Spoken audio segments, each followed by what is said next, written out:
Good morning. Welcome to Razan's Corner. Today I want to talk to you about silent treatments. So, what is a silent treatment? It's when both people feel that they are absolutely right and they stick their heels into the mud and they don't budge. So, let's go with an argument that goes south. Both of you have your own opinions and your own thought process, and you obviously are not agreeing with one another. So, therefore, it escalates and you go in different directions and you decide to have a silent treatment contest, if you will. Sometimes one person actually is the person that is having the silent treatment while the other person is chasing. We call that the turtle and the tiger dance. That could be a different video. But here's what I want you to know about silent treatments. Silent treatments are a form of manipulation. It's stonewalling. Stonewalling is very abusive to a relationship. It's very abusive to a person. It triggers abandonment.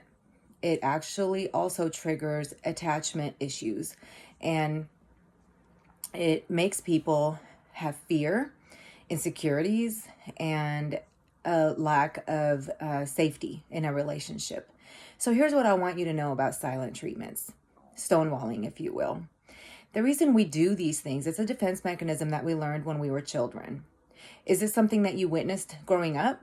Did somebody in your family just shut down and walk out of the room and there was this tension in your home and you just saw adults or siblings or anyone in your life operate in this way when there was a conflict? So it's definitely a learned behavior or a defense mechanism that somebody has developed somewhere in life because their emotions were not validated. So therefore, what's the point in expressing them?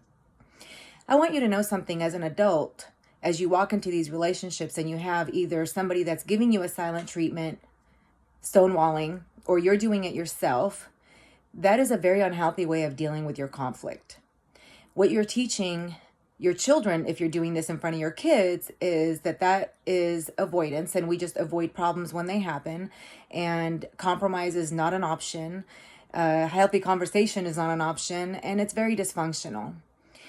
When you trigger abandonment in people, when you're having this behavior, that is what escalates the problem.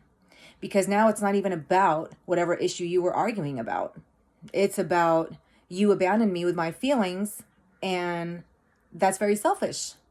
And that shows me that you don't care. You don't care about my pain. You don't care about what I'm going through, and you don't care about the fear that you're developing as you walk away from me. Some people take this as far as leaving the home, being gone for days, blocking one another, and it's the game, but it's also a coping skill that they developed somewhere. It's very unhealthy for your relationship.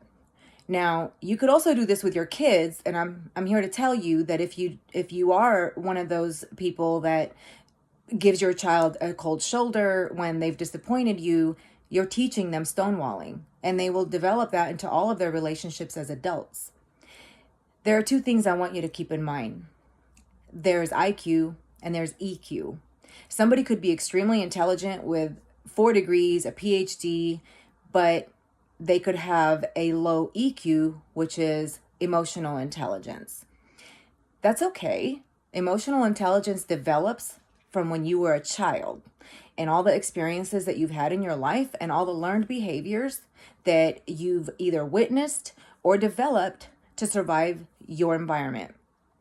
Most people with a lot of trauma in their history have a very low emotional intelligence, which means they don't cope with conflict very well. They personalize, they become codependent, and the list goes on.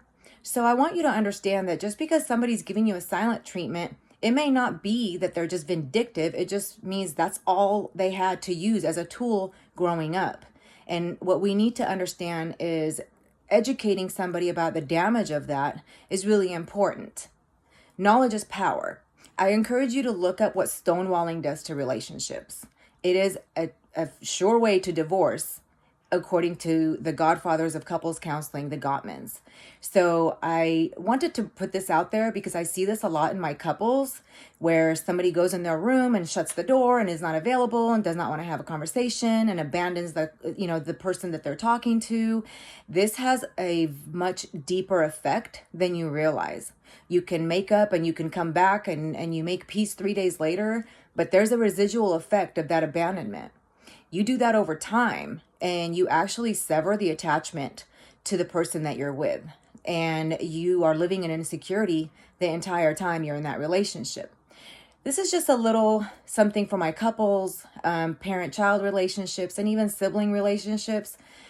The healthy thing is to take space, say that I need to walk away from this conversation because I'm escalating and I'd like to have a break. I need 10 minutes and I'll be back to discuss this with you once I'm calmer. One way I do this is a tool I call a boomerang. I tell my couples to say boomerang 10, which means I need a 10-minute break. I'll be back in 10 minutes and we can continue. Boomerang 30, boomerang 40. When you throw a boomerang, it comes back. What this is telling your partner is, I need to walk away, but I'm not abandoning you. That is a much better message than just up and leaving and not having anything to say about it and just leaving somebody lost, confused, and alone in that situation. If you need any further information about stonewalling or silent treatments and what it does to relationships, please message me. I'll be more than happy to share resources with you. Thank you and have an awesome day.